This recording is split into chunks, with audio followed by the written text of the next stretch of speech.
Gostaria de saudar a igreja com a gloriosa paz de nosso Senhor e Salvador Jesus Cristo. Amém? Louvo a Deus por essa rica oportunidade. Enquanto os irmãos abram as vossas Bíblias do livro de Romanos, ou melhor dizendo, na Epístola de Paulo aos Romanos, capítulo 12, versículos 1 e 2. Eu quero agradecer ao pastor Amorim, que muito gentilmente cedeu o espaço para que pudéssemos concluir o nosso estudo que começou na semana passada. Muito obrigado, meu pastor, pela oportunidade que o senhor está me dando neste momento. Que Deus abençoe sua vida grandemente. Pastor Rinaldo, Deus abençoe sua vida. Deus seja contigo. Igreja do Senhor. Romanos capítulo 12, versículo 1 e 2, diz assim a palavra de Deus.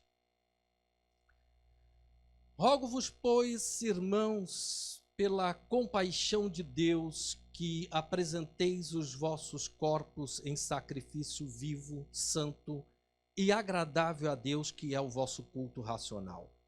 E não sede conformados com este mundo, mas sedes transformados pela renovação do vosso entendimento, para que experimenteis qual seja a boa, agradável e perfeita vontade de Deus. Oremos ao Senhor. Bendito Deus e Pai eterno, Tu és o inspirador da palavra pelo Teu Espírito Santo, Senhor. Sou apenas um canal para transmitir aquilo que Tu quer falar aos nossos corações, Senhor. Prepara os nossos corações para ouvir a Tua palavra, Senhor. Que possamos não somente ouvir, mas guardar em nossos corações o aprendizado da Tua palavra. A Tua palavra é poderosa, a Tua palavra tem poder, meu Deus Pai, para mudar vidas, para abençoar, para alcançar, Pai amado, todas essas pessoas que nos estão aqui assistindo nesse auditório, mas também pela internet, Pai. Eu rogo por essas pessoas também que nos assistem pela internet. Abençoe essas vidas, papai, no nome de Jesus. Podeis sentar.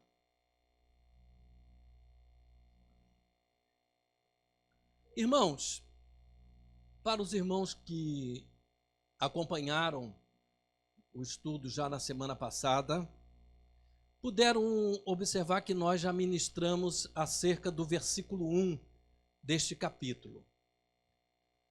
E ficou então faltando apenas nós concluirmos com o versículo 2. Nós vamos meditar em cima do texto sagrado no versículo 2. Contudo, vou dar uma breve passada no versículo 1, quando nós faláramos acerca, quando Paulo ele roga aos irmãos, rogo-vos pela compaixão de Deus, que apresentei os vossos corpos em sacrifício vivo, santo e agradável ao Senhor. E ali nós, observando o que Paulo estava se referindo, ele estava se dirigindo ao sacrifício levítico. Abordáramos o capítulo 1 de Levítico sobre o sacrifício, sobre o holocausto, que é oferta queimada de cheiro suave ao Senhor. E ali nós falamos sobre a vida de consagração. O tema, ou melhor, o título desse estudo é Uma Vida Consagrada. Como ter uma vida consagrada, ou melhor dizendo, como viver uma vida consagrada, que Deus requer de todos nós. Relembrando que consagração não é apenas você parar para jejuar, tirar momentos de oração, estar participando dos trabalhos de oração da igreja, dos eventos, não. A vida consagrada, como o tema diz, é a nossa vida constante, o nosso dia a dia vivendo como uma pessoa separada por Deus, porque nós somos santos. Os santos são pessoas separadas para o Senhor. Deus nos chamou, fomos convocados, somos a eclésia, convocados, somos tirados do mundo, chamados por Deus para uma missão. E nos últimos dias requer que nós mantenhamos-nos nesta postura cada vez mais intensificada de uma vida consagrada ao Senhor.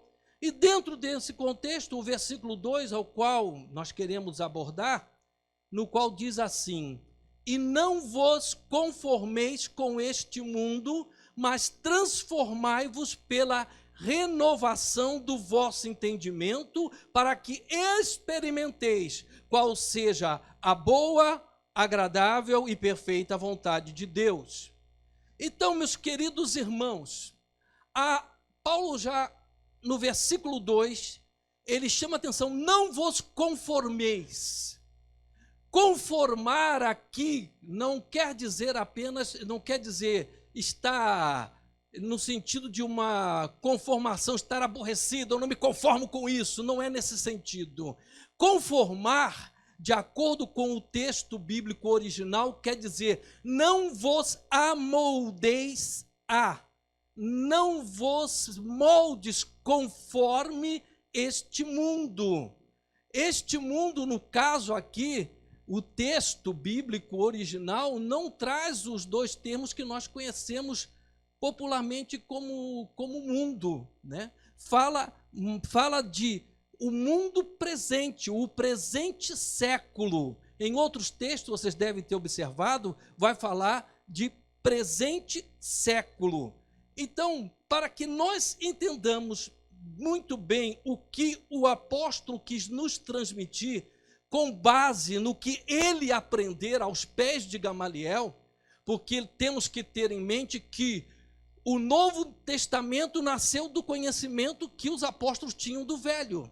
Então é por isso que Paulo, tudo aquilo que Paulo, os apóstolos falavam, tinham bases no Velho Testamento. Então Paulo, ele dentro desse contexto, ele traz a apresentação para os crentes da seguinte forma: em primeiro lugar, como eu disse, alertando para que não nos amoldemos a este mundo, adquirindo o seu caráter ou a sua influência. Não podemos nos deixar moldar por esse mundo. Então, como primeiro ponto, nós temos que fazer distinção entre o texto onde diz este século e aonde a Bíblia também nos chama a atenção, que existe o texto na carta aos Efésios que fala sobre o século vindouro. Século vindouro. Eu quero aqui que, meus irmãos, para continuarmos na nossa compreensão, atentemo-nos para o texto de Efésios 1, versículo 21, que diz assim: acima de todo principado e poder e potestade e domínio e de todo nome que se nomeia, não só neste século, que no original é tu aionos, né? Mas também do século vindouro. Temos que ter a compreensão desses dois pontos, para que ganhemos a ideia do que vai acontecer no decorrer deste estudo. Mas o que diz aqui? O que quer dizer, então, mundo dentro desse contexto? Mundo, como eu já disse, significa era presente, que se caracteriza por uma série de condições, qualidades, costumes, padrões morais e espirituais, degradações maléficas e etc., que não estão de acordo com a ideia divina de bondade e moralidade. Quando muito, são valores espirituais inferiores. Essa é a ideia de mundo secular. É essa que o Paulo está alertando, para que não vos amoldemos, não nos adaptemos a esse sistema mundano que está aí. Segundo ponto, sistema do mundo, ou seja, no século vindouro. O que quer dizer, então, século vindouro? É a era vindoura, que significa a era messiânica, o período do governo do Messias. E neste ponto equivale a nossa vida na eternidade, a chegada no estado eterno. Então nós temos que ter esta ideia, e dentro desse texto aqui, nós temos que nos reportar de uma forma geral, para que entendamos de uma forma global, o texto da mesma carta de Paulo aos Efésios, capítulo 1, a partir do versículo 16, para que nós compreendamos de uma forma mais abrangente, que diz assim: não cesso de dar graças a Deus por vós, lembrando-me de vós nas minhas orações, para que Deus, nosso Senhor Jesus Cristo, o Pai da glória, vos dê em seu conhecimento o espírito de sabedoria e de revelação, tendo iluminado os vossos olhos, o vosso entendimento, para que saibais qual seja a esperança da vossa vocação e quais as riquezas da glória da sua herança nos santos, e qual a sobreexcelente grandeza do seu poder sobre nós, os que cremos, segundo a operação da força do seu poder, que manifestou em Cristo, ressuscitando-o dos mortos e pondo-o à sua direita nos céus, acima de todo principado e poder e potestade e domínio e de todo nome que se nomeia não somente neste século, mas também no século vindouro. Aqui Paulo chama a atenção para a ideia, ou seja, ganhamos agora a ideia mais completa da nossa promessa, porque só o versículo 21 aqui, pode ser que muitos que não tenham muita familiaridade com a Bíblia, não tenham captado, por isso que eu fiz questão de ler um texto um pouco mais anterior, para que nós compreendêssemos esta questão, presente século, século vindouro. Mas nós temos que entender por que Paulo diz isso. Porque Paulo, ele sabia muito bem que nós estamos neste mundo, mas não pertencemos a este mundo. Ou seja, nós temos que viver nesse mundo, mas na esperança do mundo vindouro, do século vindouro, da era vindoura. Como cristãos, estamos temporariamente neste mundo para vivermos como herdeiros do século vindouro, a era que será a era da renovação e da ressurreição. São aqueles sobre os quais, ou seja, nós somos os cristãos, somos aqueles sobre os quais os fins dos séculos é chegado, para os quais são vistos como uma nova criação em Cristo Jesus. Ou seja, as coisas antigas, elas já passaram, e eis que as velhas, eis que se fizeram novas.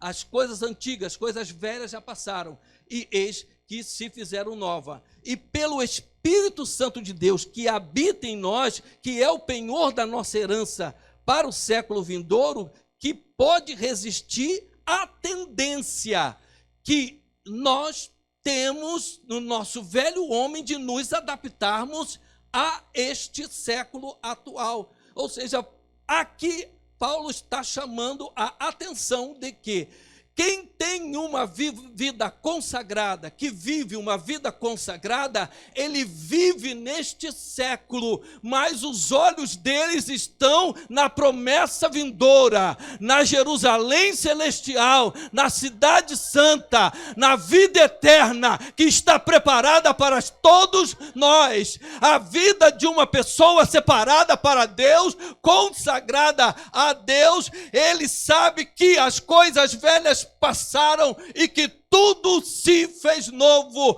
O velho homem não pode mais existir. O velho homem não pode mais querer ressuscitar, apesar de que todo dia o velho homem quer ressuscitar em nós. Todo dia você acorda, parece que ele te dá um catucãozinho para tentar ressuscitar na tua vida. Na nossa vida, melhor dizendo. E é por isso que é importante que tenhamos consciência. Peraí, se o velho homem quer ressuscitar, mas eu sei por quê. Este mundo jaz no maligno, esse mundo está nas mãos do inimigo.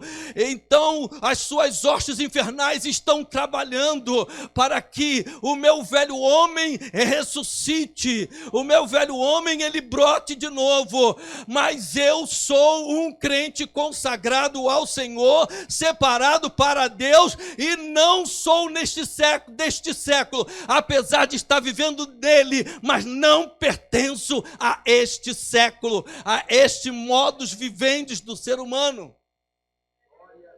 O estilo de vida, padrão moral, espiritual do mundo atual. É isso, é essa convicção. E só tem essa convicção quem nasceu realmente de novo. Somente quem experimentou o novo nascimento de verdade, ele tem a convicção de que ele está neste mundo, mas não pertence a esse mundo. Glória seja dada ao nome do Senhor Jesus Cristo. Louvado seja dele. Louvado seja o Senhor. Louvado seja o Espírito Santo de Deus. Porque é esse penhor que Deus nos deu. É a pessoa bendita do Espírito Santo que nos dá força para vencermos todas as ciladas que o inimigo procura botar no nosso caminho. Tentação, todas as formas. Amados irmãos, todo dia o inimigo procura tentar nos tirar da presença dele, mas você tem que colocar na tua cabeça, você é mais forte em Cristo Jesus, você vai resistir, porque Jesus, ele venceu o mundo e nós venceremos com ele. Glória seja dada ao nome do Senhor Jesus Cristo. Glória seja a Deus. Então, meus queridos, compreendendo estes pontos, analisaremos agora as influências deste mundo, que é governado pelo Deus, que Paulo fala em 2 Coríntios 4,4, que cega o entendimento dos incrédulos, e estamos vendo isso aí. A sociedade está vivendo esse momento que nós chamamos de secularização.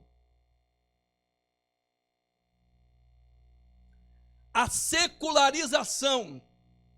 Este momento é um momento especial, escatológico, porque não podemos dizer que não estamos vivendo em momentos escatológicos, porque Deus, que o Evangelho foi encerrado lá em Apocalipse, a era escatológica já estava anunciada, ou melhor dizendo, já vinha desde Gênesis.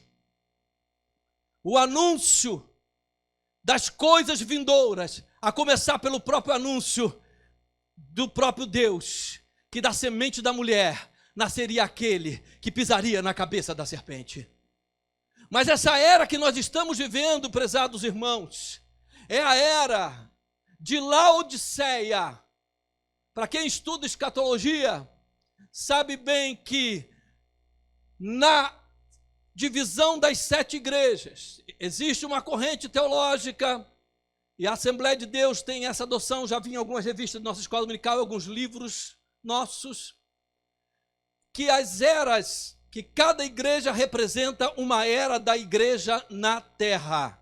E estamos vivendo esse período que é o período de Laodiceia, uma igreja secularizada. E uma igreja secularizada não tem condições de estar consagrada no Senhor. E a mensagem de hoje tem um cunho bem claro, que é de alerta. O objetivo aqui não é apontar para A, para B ou para C, é apenas para dar o alerta. Se tem um ser que é apontado aqui, e mesmo assim pelo poder de Deus, é o nosso inimigo com as suas hostes infernais. Porque eu não posso, a palavra de Deus, de acordo com Judas, eu não tenho nem sequer o direito de desafiar esses seres, porque disse o anjo lá em Judas, quando repreendeu o inimigo, ele disse assim: o Senhor Deus te repreenda. E é isso que deixa ele revoltado, porque nós, com a graça do Espírito Santo de Deus e com o nome do Senhor Jesus, podemos dizer para ele: o Senhor Jesus te repreenda, saia agora em nome de Jesus. Glórias a Deus. É o poder de Deus, irmãos. Uma vida de consagração, é isso que Deus quer levantar, é essa igreja que Deus quer reerguer nesses últimos dias. Mas que não é para que nós entendamos a secularização, irmãos. A secularização é um tema muito abrangente, eu não vou poder abordá-lo de uma forma bem ampla aqui.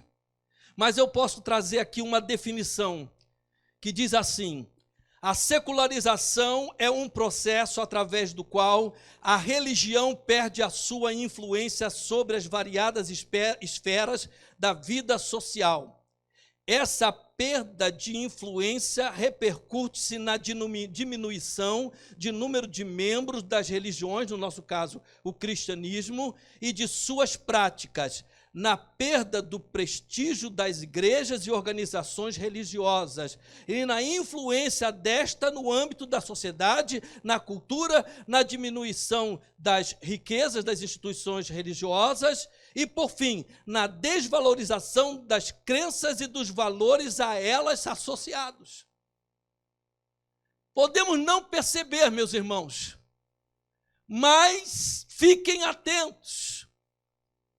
Já existe muito ensino, muita pregação, muita teoria, muita técnica que está levando a igreja a um processo de secularização. É algo que eu posso dizer usando as palavras de um pastor que eu conheço de Londrina, pastor Glênio Fonseca Paranaguá. Ele costuma dizer que nesse caso a secularização está entrando no âmbito do contexto da igreja geral de uma forma subreptícia. Achei bonita essa palavra. Eu vou gravar essa palavra. Subreptícia é uma palavra bonita, né? Ou seja, de uma forma sorrateira e ao mesmo tempo escusa, ao mesmo tempo maligna também. É uma forma de entrada que a maioria não vai perceber, e quando você se dá conta, você já está você percebe, eu estou me secularizando, meu Deus, eu não percebi. Mas como é que você vai perceber isso? Quando você se volta pela palavra de Deus. Se você se deixou levar pela secularização, é porque, meu querido irmão, minha querida irmã, você tem problemas na compreensão do texto sagrado. Mas se você tem a palavra no seu coração, se você diz, assim como o salmista diz, a tua palavra eu escondi, guardada no meu coração, para eu não pecar contra ti, Senhor, você não vai pecar, porque o diabo vai dizer, ei, seja bereano, aquilo que aquele homem está pregando ali, analisa. Vai nas escrituras. Aí vou lembrar, não está batendo. Ah, não, Deus, não está batendo, é verdade. Não está batendo, não faz parte da tua palavra isso não, Senhor. Aí você está o quê? Vacinado. Você não vai por ventos. Porque uma das características da igreja de Laodiceia é uma igreja que tem comichões nos ouvidos, que gosta de caçar doutores, ensinadores, que venham a trazer ensinos que agradem a sua concupiscência carnal. Então, se você vela pela palavra, se você vive com esta palavra no seu coração, se você ama de verdade a palavra de Deus, você tem ela no seu coração, você medita nela de dia e de noite, você não consegue passar um dia sem abrir a Bíblia para ler sequer um texto sagrado pelo menos, você vai querer ler, porque é muito mais importante saber e conhecer mais ao Senhor. Jesus mesmo falou, quem me ama, guarda as minhas palavras, mas aquele que não me ama não vai guardar minhas palavras. E essa secularização, ela começou a entrar num campo em que começou a dominar várias igrejas. Entendam aqui, mais um parêntese que eu quero abrir. Eu estou falando de igreja num contexto geral. Não estou me centralizando em placa, em Assembleia de Deus, ou Batista, Metodista, ou Presbiteriana, ou Deus e Amor, ou seja a igreja que for, Universal do Reino de Deus. Não, mas sim no princípio bíblico. Mesmo porque todo pregador que venha pregar a palavra, ele não pode estar vinculado ao sistema, seja ele qual for, porque a palavra é superior a todo e qualquer sistema. A todo e qualquer sistema, a palavra ela é superior, inclusive até acima de leis que sejam contra a palavra de Deus. É o único momento em que você pode questionar uma lei elaborada por algum congressista, é quando ela fere diretamente a palavra de Deus.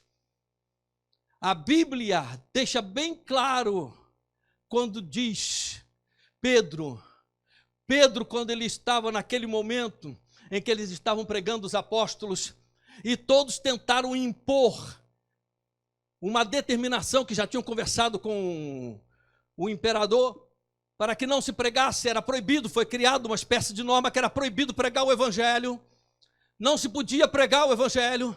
Aí Pedro, capítulo 5, se me falha a memória, versículo 25 ou 35, me fugiu a memória aqui, mas Pedro fala e diz assim, olha, mais importa obedecer a Deus do que aos homens.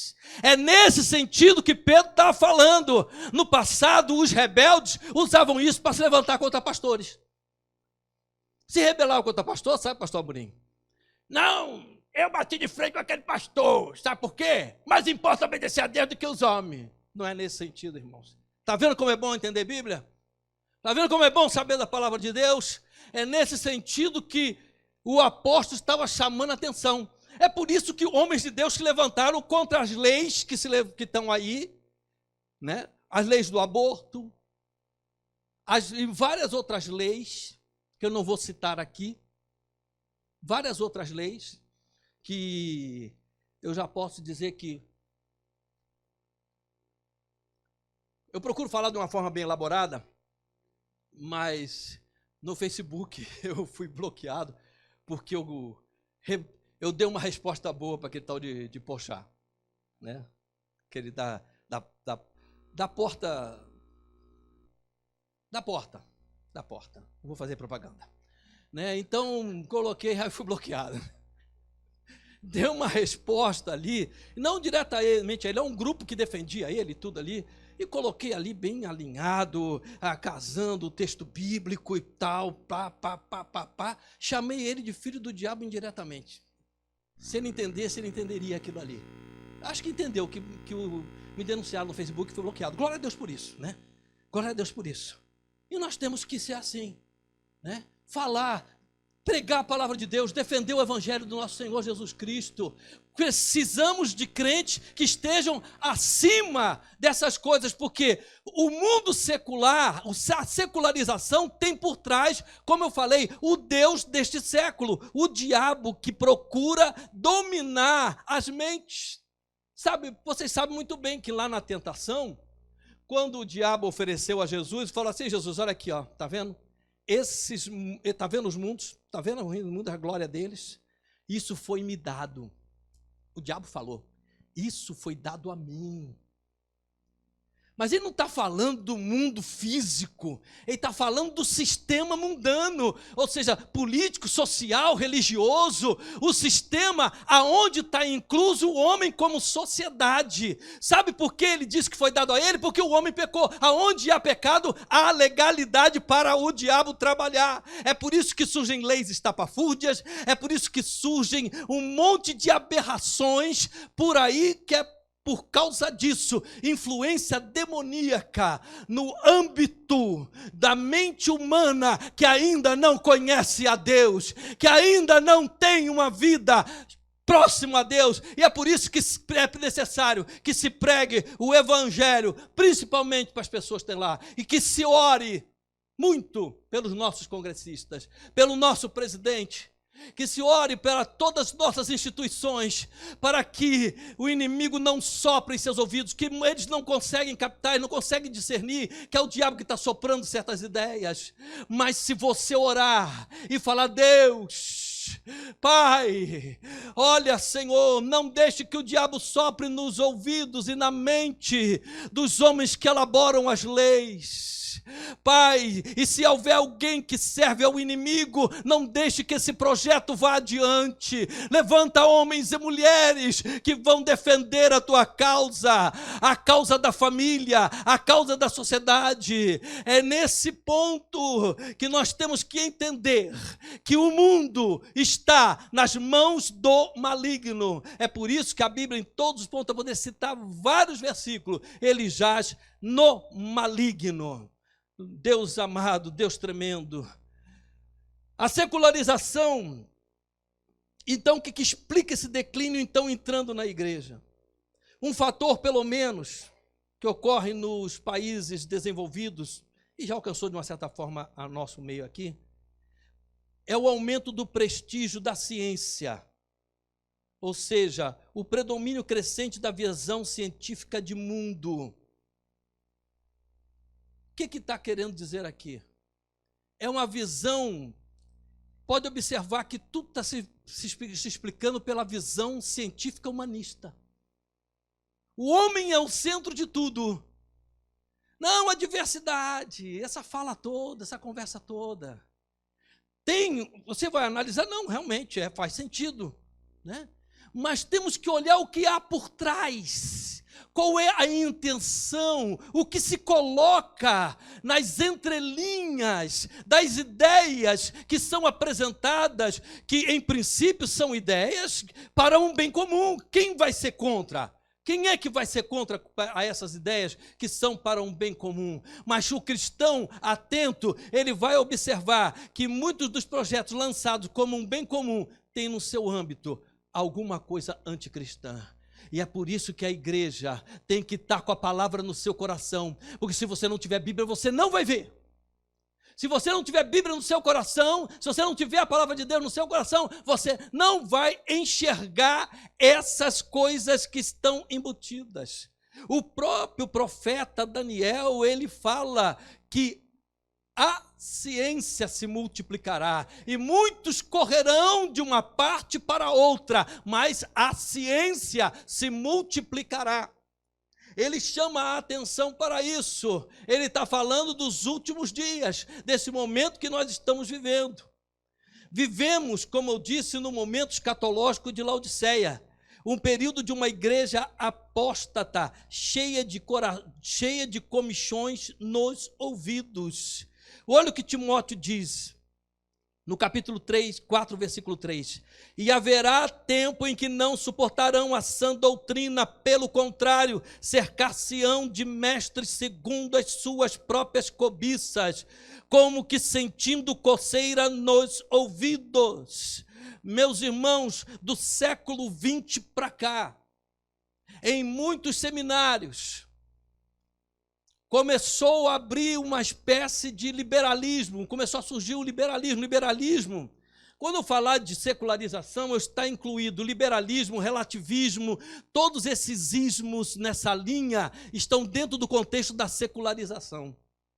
O liberalismo começou a entrar e a igreja, que até então estava fraca de conhecimento secular, começou a pegar uma turma jovem e colocar nos seminários jovens que tinham capacidade intelectual boa. Não sou contra ninguém que tenha capacidade intelectual boa, pelo amor de Deus, me entendam. Mas neófitos, no sentido de palavra de Deus.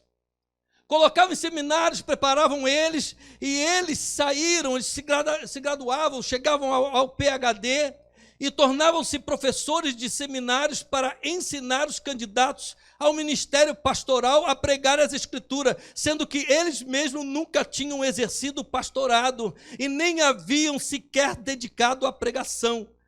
Uma das máximas essenciais do processo educacional é a seguinte: não se pode partilhar daquilo que não se possui. Ou seja, não se pode pregar aquilo que não se vive. Aí começa as ideias secularistas, movimento de cura interior, maldição hereditária, que tem tudo cunho em coisas esotéricas, de linha. Quem analisar a questão da origem da maldição hereditária, a origem da turma da cura interior de Kenneth Hahn, Neuza Tioca, essa turma toda aí, e começa a observar, são pessoas que vêm oriundas de vários seminários desses tipos aí, aonde ideias seculares humanistas começaram a entrar, e começaram a querer fazer uma espécie de divã, a igreja, ou seja, a palavra de Deus parece que ficou insuficiente. Será que até aquele momento a palavra de Deus não valia? Será que os antigos que pregavam a palavra de Deus, mesmo com seu pouco conhecimento, não tinham poder e autoridade? Não, meus queridos, não é isso não.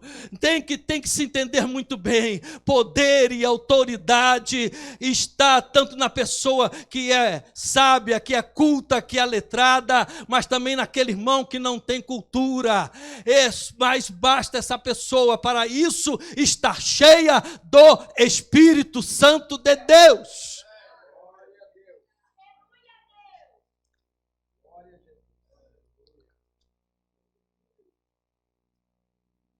Eu não quero aqui dizer, menosprezar quem faz teologia. Eu faço teologia, dou aula de teologia, sou professor de teologia. Mas nós temos que entender que o problema não está em saber mais ou saber menos. Não está em ter formação ou deixar de ter formação. Está numa vida com Deus, numa vida repleta do Espírito Santo de Deus. Olha só uma coisa. Essa situação ocorre ainda hoje aqui. Coisa que Pedro repreendeu na segunda carta dele, lá no capítulo 3, versículos 15 e 16, que ele disse assim: Paulo, segundo a sabedoria que lhe foi dada, ou seja, sabedoria secular e sabedoria aos pés de Gamaliel, que Paulo foi educado dentro do regime romano. Paulo era letrado, ele era conhecido, ele era um cidadão de dupla cidadania. Ele tinha formação tanto no âmbito secular, como tinha no âmbito da cultura judaica, onde ele aprendeu os pés de Gamaliel.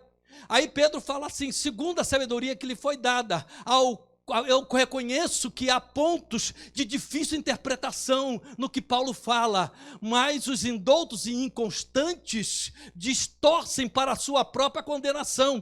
Aqui a Bíblia mostra essa questão, que tem que se respeitar tanto aquele que Deus chamou como indouto, como aquele que é douto. Tem que se reconhecer, acima de tudo, a presença do Espírito Santo na vida dessa pessoa. Glórias a Deus, glórias a Deus. Pouca gente tem ideia. Olha, analise só, uma das coisas que vai demonstrar, um texto que eu vi uma análise muito profunda de um advogado, acerca da prisão de Paulo e de Silas. Vocês já se questionaram do porquê que os magistrados mandaram soltar eles na calada da noite? E o porquê que Paulo e Silas disseram: negativo, antes eles venham aqui e nos solte. É muito pretensioso um prisioneiro desse, né? Mandar os magistrados: não, me soltaram, se eu tivesse preso ali naquele momento, se me soltasse, eu vazava, dava glória a Deus e aleluia. Mas Paulo e Silas falaram: não, manda eles virem aqui nos soltar. Esse advogado, que eu não me lembro o nome dele, ele tem uma página na internet, ele é cristão, ele falou sobre a questão do estudo das leis romanas da época. Ele citou duas leis como base, a Lex Porcia e a Lex Valéria, na qual, no contexto, diria assim, que um cidadão romano, sendo ele cidadão romano, Paulo diz assim: sendo nós cidadãos romanos, vamos ser soltos assim na calada da noite? Negativo, eles que venham aqui. Ele estava invocando o conhecimento que ele tinha secular desta lei, mostrando que a unção de Deus estava na vida dele, mas que também a sabedoria natural que Deus deu a ele pôde usar com a autoridade do Espírito Santo de Deus para ser solto. E foram soltos, os magistrados soltaram eles e eles foram soltos. Mas o texto, como eu estava falando, tem a ver com a questão da prisão deles. O texto da lei romana da época dizia que nenhum cidadão romano poderia ser humilhado em praça pública ou de público na presença de não-romanos. Não poderiam sequer ser açoitados. O cuidado do prisioneiro romano era um cuidado especial. E é por essa razão que o texto bíblico ali, no texto bíblico ali, eles mandam os magistrados vir, e vieram, porque eles sabiam que se o imperador soubesse, a cabeça deles poderiam estar a prêmio. Poderia estar a prêmio. Viram a diferença de uma pessoa cheia do poder do Espírito Santo de Deus, irmãos? Usa aquilo que Deus te deu, a ferramenta que Deus te deu. Se você está numa faculdade, não se deixe levar pela cultura secularista que muitos ensinadores de hoje ensinam de uma forma distorcida a filosofia. Ensina de uma forma distorcida a sociologia, para tentar distorcer a tua mente. Mas eu digo uma coisa: se você é um jovem que está aqui, que está fazendo faculdade e está recebendo ensinos desvirtuados, blinde a sua mente com o poder do Espírito Santo de Deus e não aceite muitas doutrinas que são tendenciosas e não tem nada a ver muitas vezes com o fato histórico real.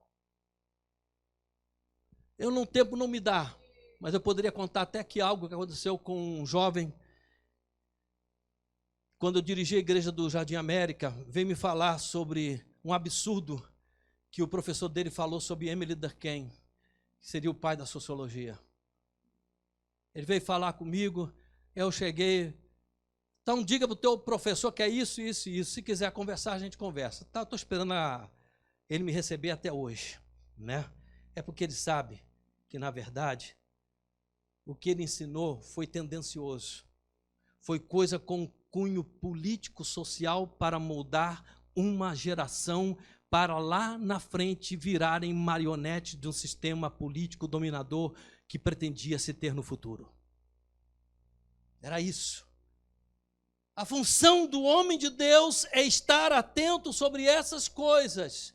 Mas não é somente com esse conhecimento que você tem uma vida consagrada no poder de Deus, o teu conhecimento, seja secular ou não, Deus abençoa e você vai ser usado por Deus em todos os âmbitos da sociedade. Mas uma coisa, irmãos, vemos o reflexo, então, do antropocentrismo inserido no bojo de muitas pregações e louvores ministrados na igreja.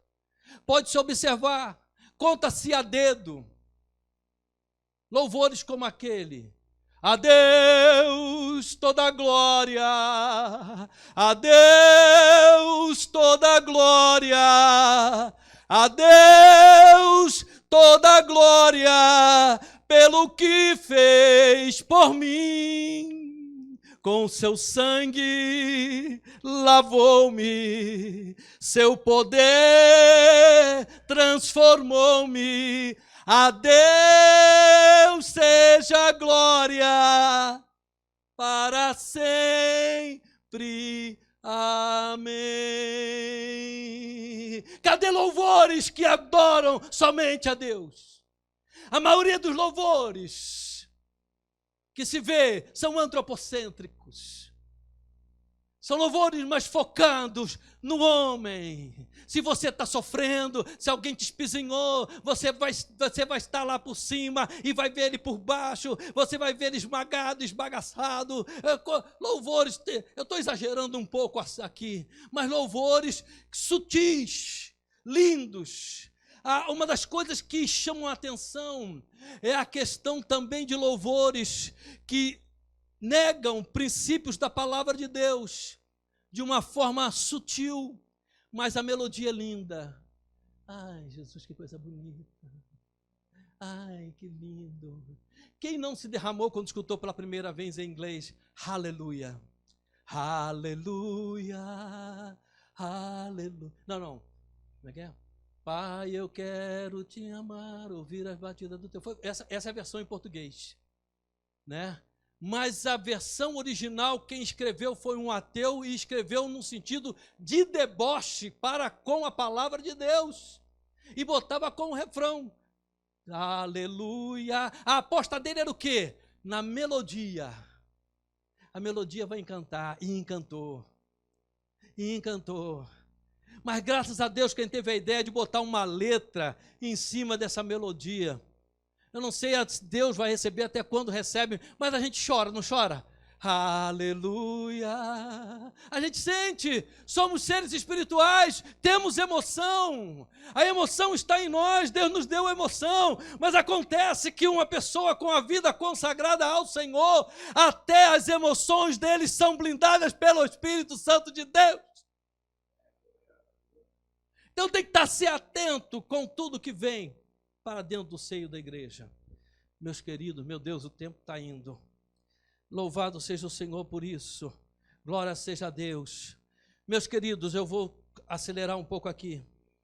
Então, irmãos, a questão da filosofia secular humanista começou a dominar o seio de muitas igrejas. Nós vemos hoje igrejas que começam a abraçar a ideia de uma igreja emergente. A palavra de Deus não é mais interpretada por aquilo que ela realmente diz. Ao invés disso, ela é interpretada por aquilo que ela diz a você, desconsiderando assim o fato de que a formação educacional e a experiência de vida de uma pessoa podem influenciar a maneira pela qual ela interpreta as Escrituras, a ponto de levá-la irrefletidamente a um significado nunca planejado pelo Deus vivo, pelo que Deus vivo quis para aquele texto. E estamos assim. É por isso que Cristo alertou: cuidado com os falsos mestres, cuidado com os falsos profetas, com os falsos ensinadores. É hora da igreja se levantar, é hora da igreja partir para cima, para que ela alcance a vitória em Deus. Vivemos num período em que precisamos de uma nova reforma, e a nova reforma só vai ser por santos com vida consagrada. Momentos de volta direta às Escrituras Sagradas. Uma volta às Escrituras Sagradas. Vivemos numa época de muitas igrejas com uma ortodoxia morta. Temos teologia? Temos sim, e muito boa, mas acontece que existe o brilho, existe a luz na mente, mas não existe fervor no coração. A iluminação mental existe, mas o fervor no coração está faltando. É preciso que, além do conhecimento teológico, e isso é condição sine qua non, não pode faltar, é preciso que clamemos ao Senhor: encha-me do teu Espírito Santo, dai-me fervor no coração, não somente iluminação intelectual, mas poder no teu Espírito Santo de Deus, para transmitir os conhecimentos com a sabedoria que um dia tu deste a Paulo, que um dia tu deste a teus homens ao longo da história. Louvado seja o Senhor Jesus Cristo. Um outro sinal também, porque nós podemos analisar do problema de uma falha na consagração no texto geral, a oração. Nós estamos vendo que em muitos lugares as reuniões de oração estão na CTI, estão em tratamento intensivo. O que antigamente nós víamos uma igreja, quando se chegava, antes do culto começar, o pessoal colocando-se de joelho para adorar a Deus. Hoje, conta-se a dedo um ou outro que ora, a maioria está conversando, está vendo até revista da Avon, que eu já, não aqui, mas num outro lugar, eu vi duas irmãs vendo a revista da Avon, olhando, escolhendo, todo mundo orando e as duas escolhendo lá, perfuminho, negocinho na revista da Avon. Meu Deus, isso é por causa da secularização, porque parece que Deus se tornou banal, mas quem tem uma vida consagrada, como eu estou falando aqui, ele vai procurar se manter, ele não vai se moldar a este mundo. Esta secularização que entrou não o afeta, porque é blindado pelo poder do Espírito Santo de Deus. Glória a Deus. Outra coisa também pode analisar, olha só um dos sinais, o problema. O índice de divórcio hoje em dia é grande, aumentou. Coisa que no passado era um caso ou outro, mas estatisticamente falando, o número de divórcios na igreja, no âmbito da igreja em geral, está parelho com o do mundo, está praticamente parelho em termos percentuais. Outro ponto também, a pornografia já é parte da vida oculta de um grande número de cristãos. O negócio é tão preocupante que o pastor Josh McDonald, ele tem um instituto para tratar de crentes dependentes sexuais da pornografia. Segundo o texto que está, um vídeo dele que está que tem um título assim, justoneclick.com. Ele diz que cerca de 67% dos cristãos da América do Norte já tiveram ou têm contato com pornografia quase todos os dias. E vão para a igreja, cantam, pregam, oram, mas a vida oculta deles está repleta de pornografia. O que é isso? É falta de contato com a palavra, é falta de resistir ao diabo, porque a palavra de Deus é que nos dá força, é a presença do Espírito Santo em nossa vida, que através da palavra vai nos dar força para resistir o diabo e ele fugirá de nós. Outra coisa também, irmãos, vocês não estão falando com uma pessoa que não tem experiência. Eu fui pastor por quase 20 anos, 18 anos e algumas coisas. A primeira comunidade que Deus me deu foi numa área dos Baixo Meretrício. As primeiras ovelhas que Deus me deu para cuidar eram prostitutas, homossexuais, drogados, bandidos. Nenhum obreiro queria estar lá, tinham medo. Tinham medo.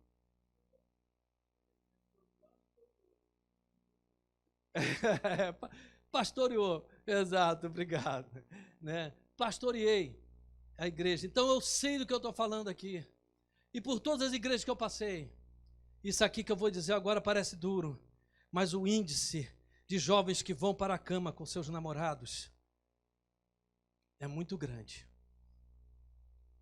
no oculto. Irmãos, eu estou falando com todo temor, como eu disse aqui no começo, o interesse não é apontar, o interesse é alertar. É alertar porque Deus está vindo. Arde no meu coração o que eu estou falando aqui desde o começo. No meu coração arde esse alerta. Esse alerta para a igreja. Se quer viver uma vida consagrada, não viva apenas o momento de um jejum que tu separa para um dia, como exemplo amanhã, quarta-feira. Muitos tiram para jejuar, mas não adianta você jejuar e sair do jejum falando mal do irmão, chegando em casa chutando o cachorro, dando tapa no papagaio, está no meio da rua, um cara te fecha, você se xinga ele e coloca a mão para fora e apresenta aquele dedo que crente não deve mostrar. Então, que vida consagrada é essa? A vida consagrada que a Bíblia nos ensina é um momento constante de dedicação a Deus, uma vida com o caráter de Cristo. Gente, eu vou encerrar aqui, tá? Eu não quero passar que tem um momento da oração, mas eu tinha muita coisa para falar para os irmãos ainda. Eu ia falar agora do momento melhor, do transformai-vos. Agora vem, agora que viria a parte boa, como fazer, transformai-vos pela renovação da vossa mente. Mostramos agora aqui o problema, agora nós temos que mostrar a solução, não é isso? Mas eu respeito o horário, não sou de invadir horário. Se eu tenho oportunidade para fazer uma leitura bíblica, eu vou fazer a leitura bíblica e vou encerrar. Se der oportunidade para dar uma palavra de 10 minutos, eu dou 10 minutos. Se der oportunidade para dar uma palavra de saudação, eu vou dar saudação. Não parto além disso. Então, pastor, me perdoe, mas eu vou interromper aqui, respeitando o horário, porque eu sei que ainda tem muita coisa para o senhor fazer aqui. Eu agradeço a oportunidade e num outro momento a gente conclui. Amém?